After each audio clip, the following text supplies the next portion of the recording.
Welcome to YVT On The Road, as we are live at the SheEO Conference and Awards. Join us as we meet the attendees, speakers and members of the SheEO Collective. Hello and welcome back to the SheEO Conference and Awards here at the Lowry Hotel. I am joined by the sensational and inspirational Maz. Hello! We went for Maz. I did, I know. I was like, Marilyn Maz, and I was like, Love it. I feel like we're friends now. We are, absolutely. So Maz, tell everyone who doesn't know, and why you shouldn't, I don't know. Tell everyone who you are. What do you mean? So I am a two-time Olympian. I ran the 400 and 800. Yes, I'm a bit nuts. For Team GB, I've got an Olympic bronze medal, a few other medals as well. So yeah, just ran for 2 decades for Team GB. What an incredible career.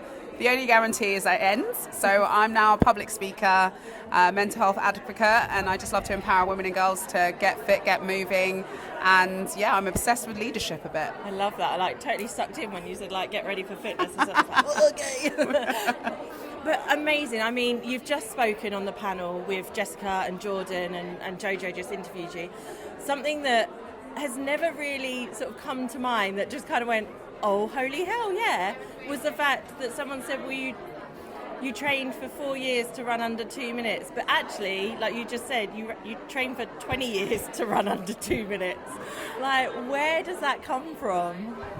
I mean, you know, and like I said, the only guarantee is that one day you will retire. So, you know, sport is an incredible, you know, empowering gift, and running, it definitely, it's the gift that keeps on giving. But there was just this dream. It always starts with a dream. I know it sounds cliche, but perhaps purpose. I'm a very purpose-driven person, and I just wanted to see how far I could go. You know, I really just believed that there was more out there for me. I grew up on a council estate in northwest London, you know, and, you know, society kind of had this predetermined end for me, and I was like, well, I want to do things on my terms, and we like to feel like we're doing things on our terms. Yeah. I wanted to follow my dreams. I was someone that just dreamt audaciously big as a kid, and just thought, let's break barriers whilst we're doing it. So that was my drive. I was fueled by no a lot, because I heard a lot of no's, and when you're young female, you just want to go out there and explore the world and see what's out there for you, and running was my vehicle that I used to do it. Amazing, like, and thank you for sharing your story as well. I mean, how do you now transfer what you learned in your running career then to your business and your leadership and speaking? Yeah, so there's a lot of synergies between high performance sport, high performance anything, and business. I guess success is probably like the main thing that we all are chasing, and just defining on your terms. But there was a lot of skills and habits that I picked up in that high performance elite, if you like, atmosphere and environment that easily transfers into the world of business. So I think that's why I kind of landed there. I'm currently a sales executive in my day job, and you kept hearing like, oh, there's so many transferable skills athletes have. But, you know, part of it, yeah, there's discipline, there's focus, there's all the generic things, but then I'm also learning, you know, about communication, and I had to learn about communication through sport. I had to learn about collaboration, and when to collaborate and when to just go it alone, and when to be agile and when to quit and pivot. But also two massive things that I think are really important in business that sport taught me was that failure is okay, but fail fast, fail forward, and keep it pushing. Love that, fail fast and fail forward. Yeah. I love that. Because obviously when it comes to success as well, there are so many different levels. Now I would say you won. You were at the Olympics. I mean, but a lot of people would look at that and go, okay, because they don't realise how many people you had to beat to just get to that stage alone. Yeah. And so many times people have been finalists at something and gone, oh, I lost. And you're like, whoa, hang on a minute.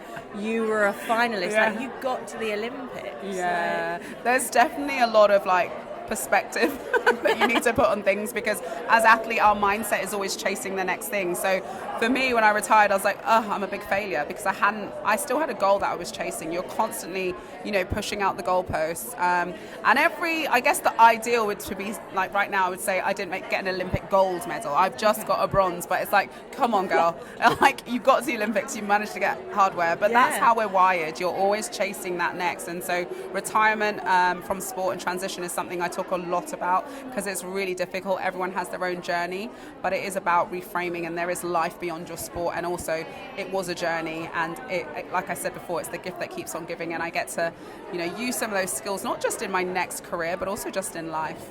And something you talked about as well was just turning up no matter whatever the weather. And something that one of your good coaches brought you was the fact that, and she didn't name the bad ones, don't worry,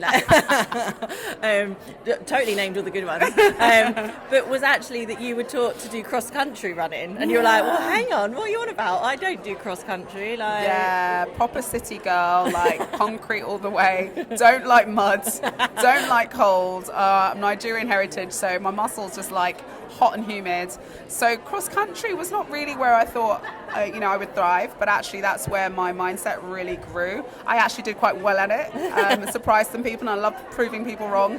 But my coach at the time, good old George, the good one, he saw that I needed to be strong above all mentally, and that mental toughness, definitely cross country and hill running, and that can be synonymous with different things in life. There's always going to be obstacles, there's always going to be periods where you feel stuck in the mud, there's always going to be people in your way, and how you navigate that mentally is really, really important to your eventual success. So what do you see transformationally with the clients you're working with now in what you teach? So the main thing I love to teach is about mindset, but also public speaking. So that's why I talk a lot about showing up. And that just fear is such a big thing that holds people back. Doubt is the thing that kills more dreams than failure does. Yes. And that's why I'm just like, go out there and have a go. But that's why I'm there. I want to prepare you. I want you to feel empowered. And I just love people surprising themselves. We always start with what's the thing that you think you cannot do. And I love at the end where they're just doing it. Probably not even realising it, but they're doing it. It explains why when I said, would you come into the studio? She was already here. And you were like, she beat me back. Where? I was like, oh, okay, yeah, that was a yes then, was it? And it is so empowering, isn't it, to have that platform and make those spaces for yourself and take those spaces up. Actually, you just never know what one person in the room will hear your message and go, I need that, or I need you. Yes. And you're the person to bring that for me. Absolutely. I love it. Thank you so much for joining me. Oh, what have you taken away from SheEO?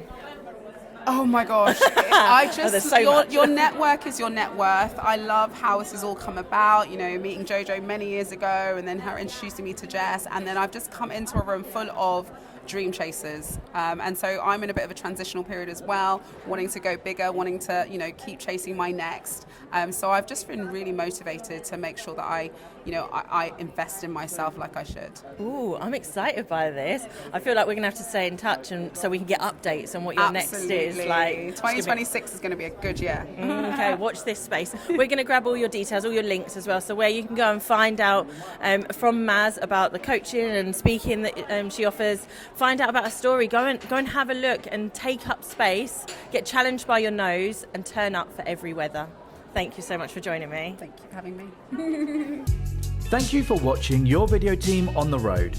If you would like your video team to come to your event with their video podcast pop-up studio, get in touch with us at yourvideoteam.co.uk/pop-up.